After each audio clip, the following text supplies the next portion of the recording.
Aujourd'hui, nous nous intéressons du langage des yeux, plus particulièrement de la question comment lire les émotions de quelqu'un dans ses yeux. Lire les émotions de quelqu'un dans ses yeux est une chose que nous pouvons tous faire.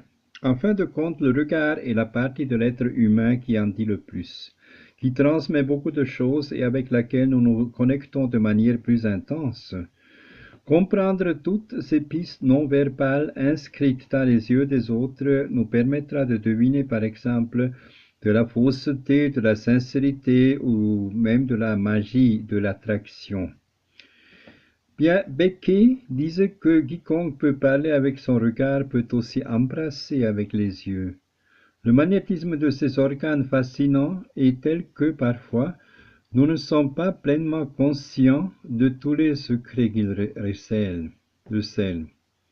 Ainsi, une chose que savent très bien les experts en communication est que même si beaucoup de nos comportements, actes et mots peuvent être filtrés par les conditionnements sociaux et par notre volonté, un type de langage que nous ne pouvons pas toujours contrôler s'exprime à travers le regard.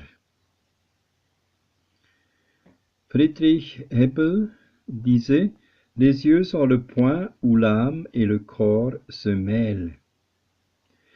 Si quelqu'un nous attire, nos pupilles se dilatent, notre regard s'élargit quand nous sommes surpris, il va dans une direction quand nous essayons de nous souvenir de quelque chose, ou se baisse quand nous sommes suspendus à un état d'introspection. Les nuances qui caractérisent le comportement de nos yeux sont si nombreuses et si subtiles qu'il est toujours intéressant d'en savoir plus sur ce thème. De cette façon, nous pouvons approfondir l'esprit des autres ou lire leurs émotions de manière efficace. Comment lire les émotions dans les yeux de quelqu'un? Réfléchissons à une chose pendant un instant. S'il y a bien une chose à laquelle nous consacrons une bonne partie de notre temps, c'est la communication avec d'autres personnes. Nous le faisons presque toujours en face à face et en recherchant un contact visuel. Cependant, nous prêtons une plus grande attention au message oral, aux mots, à la qualité du dialogue. Il faut aussi ajouter qu'au cours de ces dernières années, avec l'arrivée des nouvelles technologies et des systèmes de messagerie instantanée, le style de communication a changé.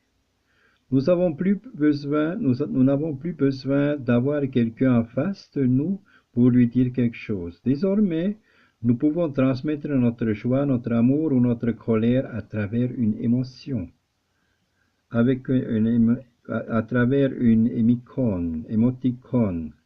Tout cela n'est ni bien ni mal, c'est surtout une manière différente de communiquer, beaucoup plus rapide. Cependant, avec ce système, nous ne pouvons plus lire les émotions des autres dans leur regard. Nous nous privons de ce plaisir, de ce mystère qui consiste à dévoiler, avec de petits gestes et de nuances magiques, la qualité ou la complexité de nos relations. Voyons maintenant de quelle manière nous pouvons parvenir à cette lecture, à cette analyse. Les battements de paupières. Quand nous parlons du langage des yeux, nous ne faisons pas seulement référence au globe oculaire et aux pupilles.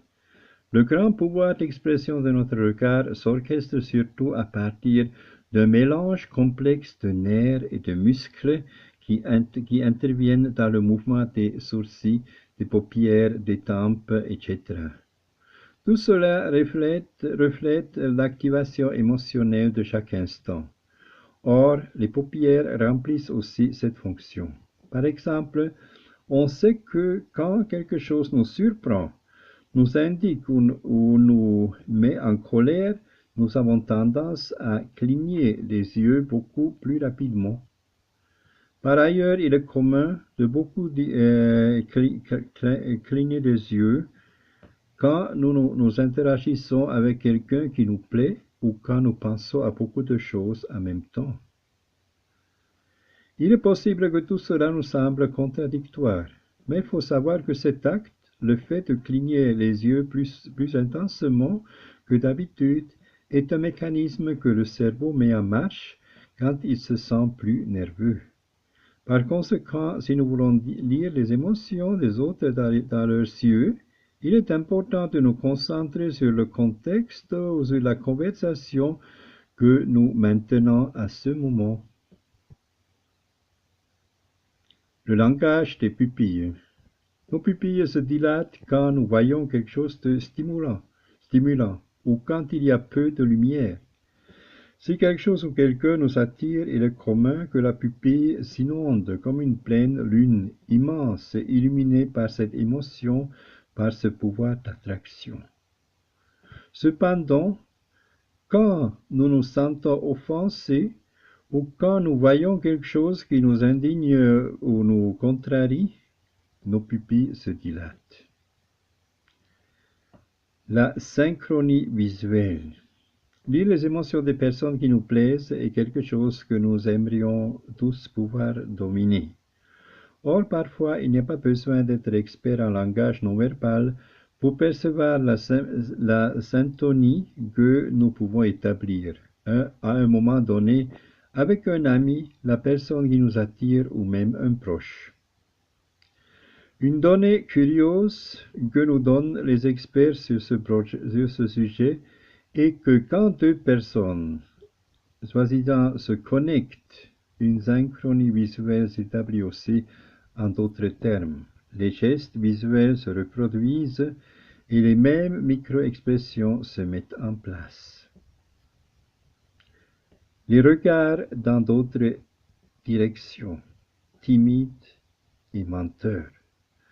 Nous en avons tous fait l'expérience que ce soit quand nous parlons avec un enfant ou avec une personne peu sûre d'elle, au lieu de maintenir un contact visuel direct, son regard s'échappe dans une autre direction, dans ces coins où il ou elle ne trouvera pas notre visage, dans ces espaces où il, elle, peut nous contourner, où il, elle va réfugier son extrême timidité.